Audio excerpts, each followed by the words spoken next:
Bonjour à toutes et à tous. Bienvenue pour ce nouvel épisode de Ski Chrono Débrief avec un gros week-end qui vient de se passer, une grosse première semaine même de janvier. Adelboden, Kranjska Gora, Garmisch, Zagreb, il y a vraiment de quoi raconter. Marc Garcia, notre expert, notre consultant, notre démonstrateur, notre gourou à tous. Bienvenue à toi, Marc. Merci. Bonsoir à toi, bonsoir à tous. On commence, on en avait parlé on en parle quasiment toutes les semaines de Shiffrin et on lui rabattait un petit peu les oreilles de ce fameux record. Alors, c'est un premier record qui est légal. Il n'est pas anodin, 82 victoires en Coupe du Monde. C'est un record égalé que détenait Lindsey Vonn. Donc, c'est le record féminin égalé. Et plus qu'à 4 victoires de Ingemar Stenmark, Shiffrin, pas la samedi. Et énorme aujourd'hui. Oui, félicitations à Michaela. Zagreb d'abord, et ensuite elle nous claque le premier géant. Je pense qu'avec de nouveau toutes ces questions, les réponses des journalistes, les réponses de tout, on va égaler ce record. On ne va pas l'égaler, donc un peu plus de pression hier. On ne l'a pas vu à son niveau et elle a pu, avec toute son équipe, se mobiliser. Aujourd'hui, elle nous a fait une magnifique démonstration dans ce géant de Kranjska, pas nécessairement facile. En tout cas, l'égal l'INSEE, et en plus, elle est beaucoup, beaucoup plus jeune. Donc, je l'avais dit il y a peu de temps. Bravo, Ouais. félicitations. J'ai même le petit verre de champagne pour Chyprine. Bravo. Et, et surtout, on va attendre tranquillement maintenant à mon avis, qu'elle égale assez facilement le record, qu'elle dépasse même le record de Ingemar. Ouais, là, elle est vraiment sur une dynamique, hein, et enfin, on l'avait signalé au fur et à mesure de la saison, dès qu'elle assoit sa technique, dès qu'elle est vraiment régulière et en place, elle est injouable. En géant, aujourd'hui, elle gagne encore les deux manches. Euh, c'est une démonstration, hein. Totale démonstration. En slalom, elle domine son sujet, et en géant, cette année, avec son nouveau matériel, avec son nouveau technicien, ils ont beaucoup travaillé aussi un peu différemment l'aspect mental. Elle n'a plus du tout de soucis de dos. Et là, on voit qu'en géant, vraiment, quand elle est à ce niveau-là, et puis que le mental laisse un peu de côté, elle domine de la tête et des épaules. Les Françaises, Tessa rêvait de faire des excellentes courses à Kranjska, monter le curseur sur une piste qu'elle aime bien. Ça n'a pas été le cas. Elle est passée un peu au travers de son week-end. En revanche, bonne note, très bonne note même pour Coralie Frasse-Sambec qui fait 6 samedi sur le premier géant. C'est son meilleur résultat de sa carrière pour l'instant. Elle joue vraiment avec les meilleurs. Ça, on le savait. Elle le savait. Et là, elle l'a montré. Et Clara Dires fait aussi le boulot. Oui, alors Tess qui s'est posé des questions, je pense, après le dernier géant. Et là, elle est rentrée sur le premier, sur hier, avec des bonnes intentions. Mais malheureusement, elle n'arrive pas, en fait, elle boucle des fois trop, et je pense qu'elle n'arrive pas à sentir. Il faudrait qu'elle puisse, tu vois, au lieu de boucler vraiment ses courbes, de pouvoir mettre beaucoup plus le ski dans l'axe de la pente. Et c'est ce qu'elle n'est pas arrivée à faire à Kranjska. Effectivement, là, du coup, le résultat, il est cash. Moi, hier, j'ai eu un doute sur la deuxième manche, hein, quand elle fait sa faute, elle sort un peu de la ligne. Je pense qu'il devait y avoir quelques petits cailloux, parce qu'après, derrière, les skis, elle n'arrivait plus du tout à les tenir. Pour ça, je pense qu'elle n'en a pas beaucoup parlé, mais voilà ce qui s'est passé. Je pense qu'elle est assez grande, elle va continuer à travailler. Le tout, c'est que la moulinette ne travaille pas trop, côté négatif. Ça va être important aussi à gérer. Coco, Coralie, bravo à elle. Elle a fait un aujourd'hui, dommage avec cette histoire de bâton. Hier, elle a monté le curseur. Je trouve qu'elle engage beaucoup plus, elle est beaucoup plus rapide, elle est beaucoup plus haute aussi en bassin, et elle travaille bien sur l'entrée de courbe. Elle a des phases de relâchement intéressantes, ce qui a fait qu'elle a quand même pu nous claquer une magnifique 6e place. Bravo à Coco. Et puis Clara, qui essaye de se rassurer tant bien que mal, qui est très très vite à l'entraînement, et qui, je dirais, dans les derniers géants, elle pêche un peu sur les phases terminales. Bon, après, ça va demander beaucoup, encore une fois, beaucoup, beaucoup de travail de la part de cette équipe de géants. Mais bon, j'ai pas beaucoup de soucis à me faire. pour ces trois-là. Par contre, quelle gamelle aujourd'hui de la part de Clarisse. Je pense qu'on a tous eu peur devant notre écran de télé. Clarisse Brèche. Ouais, en géant, ça tape fort, hein. Ouais. Oui. Mais surtout que cette dernière porte, elle avait déjà posé des problèmes à pas mal d'athlètes.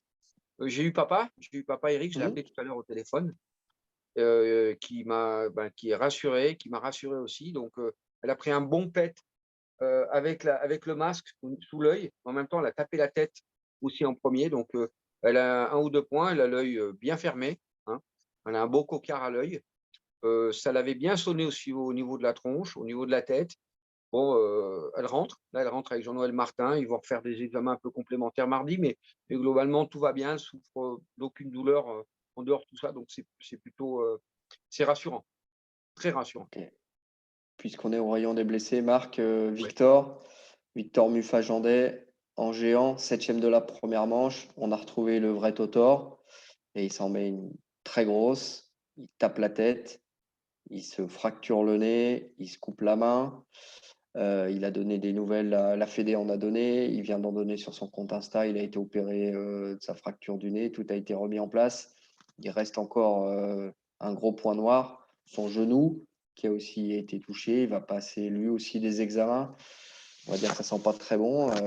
Victor, 1 an après Zagreb, jour pour jour quasiment, repasse par la case hôpital. On ne connaît pas les dégâts, mais enfin, c'est pas anodin, hein. Oui, tout à fait. Alors, Toto, on pense bien à toi, évidemment. On a tous encore une fois bien peur. Effectivement, peut-être le doute aujourd'hui, c'est apparemment ce genou, un bel impact. Donc, on attend de voir les derniers examens là, enfin certainement les nouveaux qu'il va avoir en France.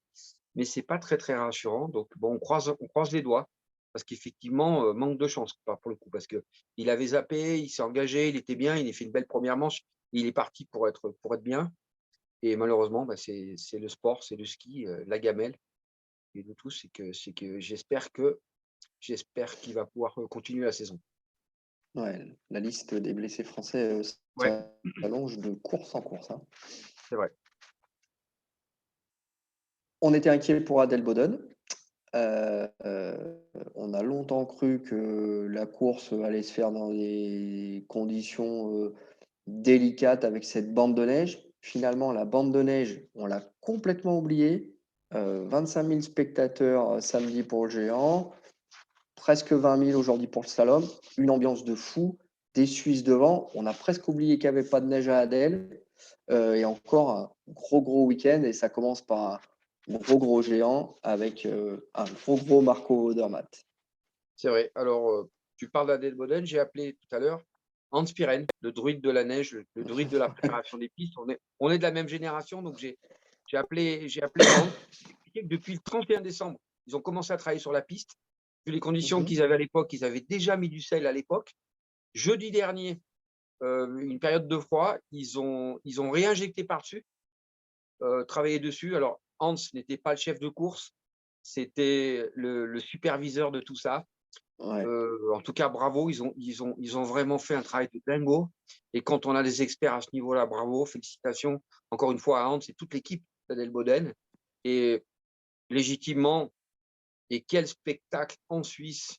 Alors là, moi hier, j'étais scotché quand même, hein. Le niveau en géant, et les deux devant, là, Christo et Marco, Ouais, c'était ouais. vraiment du très, très, très, très haut niveau. Loïc Meillard qui est aussi là, mais en tout cas, quel spectacle. Tu vois, des pistes adaptées où les mecs ils peuvent envoyer du lourd, tous les coureurs, et c'est du spectacle, et c'est ça qui est intéressant. En tout cas, comme tu l'as dit, Marco, il a survolé ce géant incroyablement. Quand on a vu Christo, j'ai dit, bon, va falloir aller chercher. L'autre, au deuxième inter, il lui claque encore 9 dixièmes en faisant des fautes, en engageant, tu vois. Bon, donc l'autre, le ski travaille toujours. Il essaye d'avancer le bassin, mais le ski derrière, il continue toujours à accélérer. Et hier, il nous a vraiment fait une démonstration, encore une fois, digne, digne d'un Marco Odermatt.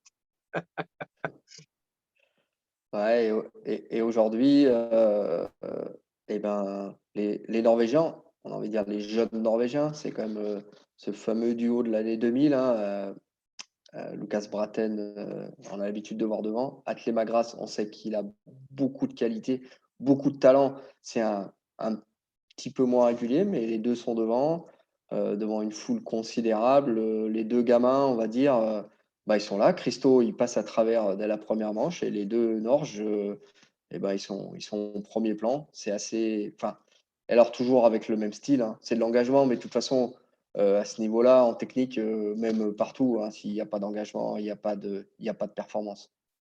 C'est vrai. J'ai entendu un interview derrière, je crois que sur la télévision suisse, où les 2 étaient ensemble et ils disaient que c'était leur rêve depuis tout petit, de pouvoir Mm, faire un et 2 en coupe du monde. Chose réalisée pour eux, donc ça fait plaisir de voir cette bonne humeur. Encore une fois, hein, on parle souvent de Christo depuis le début de saison, avec ces conditions, typiquement de neige de printemps, tout ça, mais il faut quand même pas oublier que c'est aussi une forme d'entraînement en Norvège, pour toute l'équipe de Norvège, de travailler sur ces neiges de printemps, avec du sel, sans sel, en ayant toutes les modalités d'essayer de travailler sur des neiges de printemps, mais aussi durcies. Et on voit que finalement, là, ils sont là. Mais même la totalité de l'équipe de Norvège, hein. Mais en tout cas, mm, les deux ont bien corrigé le tir après le mauvais géant, je dirais, hein, mm. ou un Garmisch euh, pas terrible, terrible. Mais là, pour le coup, aujourd'hui, pam, pam.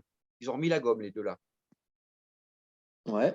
Dans ce contexte, Peintu, pas de podium, mais Peintu joue à nouveau, on va dire, à nouveau les premiers rôles, en géant d'abord, et en slalom ensuite, un top 10 avec une grosse deuze. Euh, il allume du vert, ce qui est quand même. Enfin, c'est pas anodin, hein, c'est pas tous les jours que ça lui arrive. Euh, on va dire, pas du très bon Peintu, mais du bon Peintu.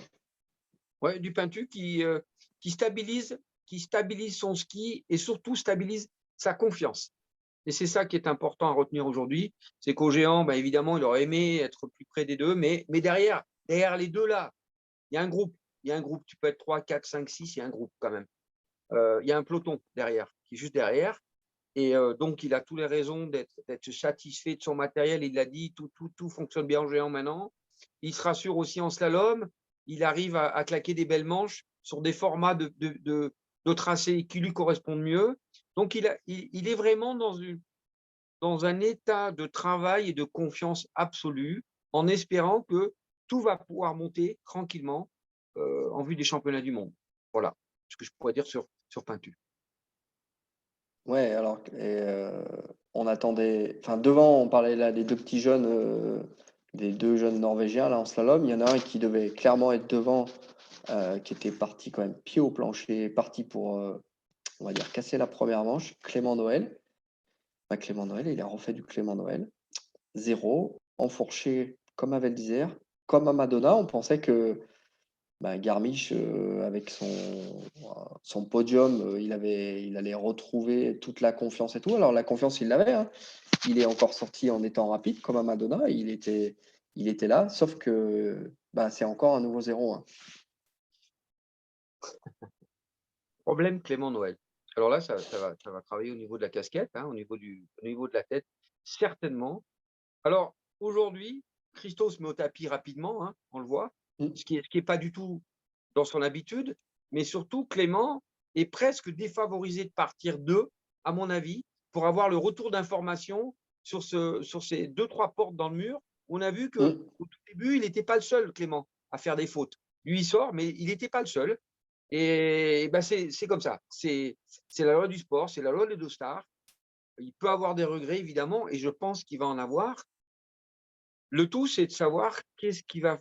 C'est toutes ces phases, ces problèmes négatifs qui vont commencer maintenant à lui poser, certainement, parce qu'il était confiant. Après Garmisch, c'est bien, solide. Bon, après, je crois qu'il ne faut pas tout remettre en question non plus. C'est une erreur de trajectoire, c'est une erreur d'engagement dans ce mur-là.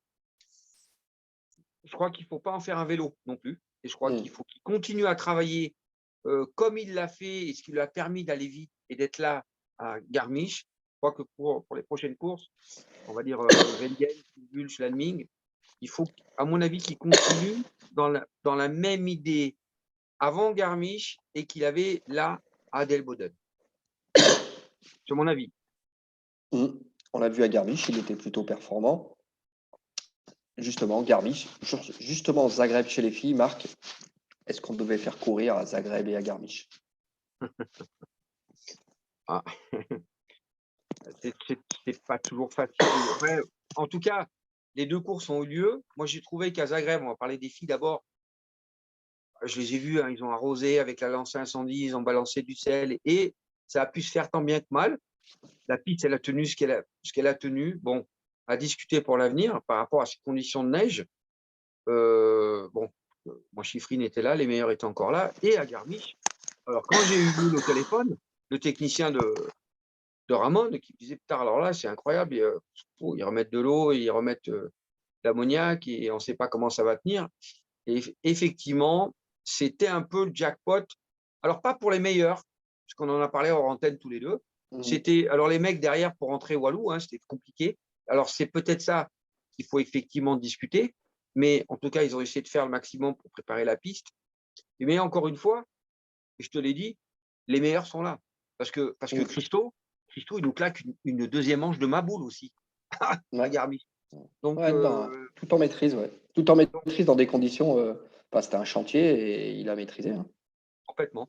Alors effectivement, le seul bémol de tout ça, c'est que dans ce cas-là, on pourrait dire qu'à partir du 25-30, la course est quasiment pliée quand tu vois des conditions de neige comme ça. Alors, c'est la difficulté pour justement rentrer en première manche dans les 30 meilleurs. Ça, c'est la question. Mais bon, heu, il y a eu une compétition. Les meilleurs, encore une fois, étaient là.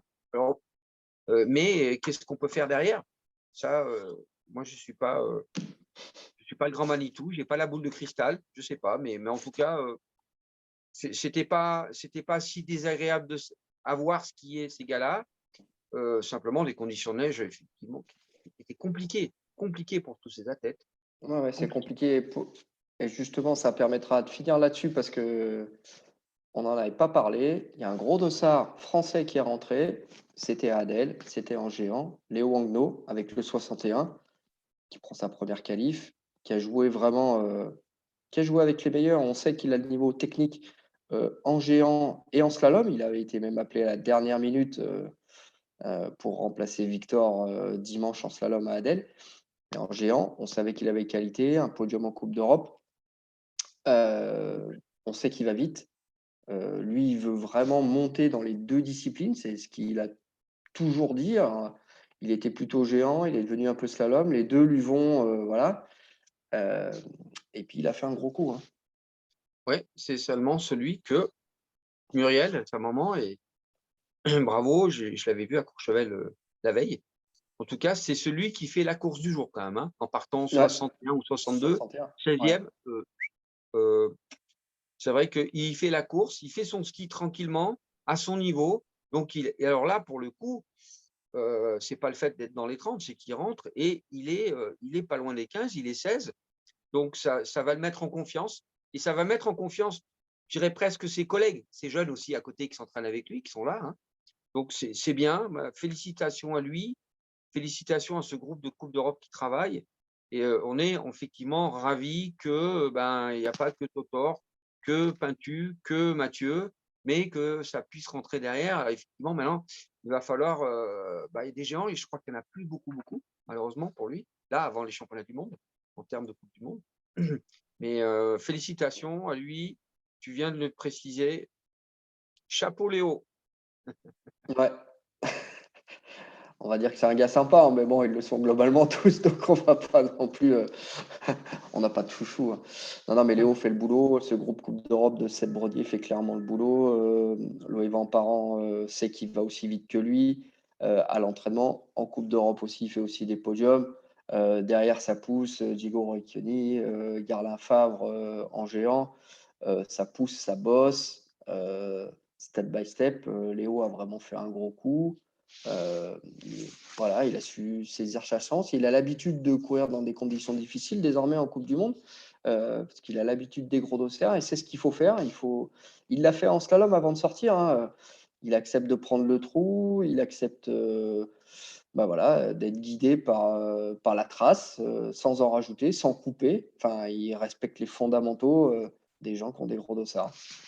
Oui, il a un bon positionnement, hein. Moi, je l'avais pas beaucoup vu skier, hein, pour être franc. J'ai découvert Léo lors de cette première manche et même la deuxième manche. J'espère que tout va rester en mémoire parce que quand tu es assis dans ce fauteuil à Adelboden avec 25 000 personnes, on va dire dans la plus belle ambiance qu'il y a en géant de la saison, j'espère que ça va rester gravé. En tout cas, c'était beau à voir. Et profiter de ces moments-là, c'est important pour être encore mieux pour les prochaines. Clairement. Voilà, c'était encore une grande semaine, un grand week-end. Marc, on passe à la semaine prochaine.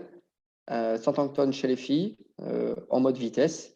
Et puis du côté de Wengen, Super G, la grande descente du Loberhorn et le fameux slalom juste à côté. Encore, ça y est, hein, on fonce dans les classiques, on est en plein dedans là. Ouais, complet, plein dedans. Alors, en tout cas, on attend du beau spectacle, on attend de la neige. Donc, on va être tous téléspectateurs et on va essayer de se préparer pour être les plus performants. En tout cas, Madame Chiffrine, Michaela, félicitations. Superbe. Voilà, Marc, bonne journée à toutes et à tous, et puis à bientôt. Ouais, à bientôt. Salut Ouais. à tous. Salut Ciao. Emmanuel. Ciao, ciao.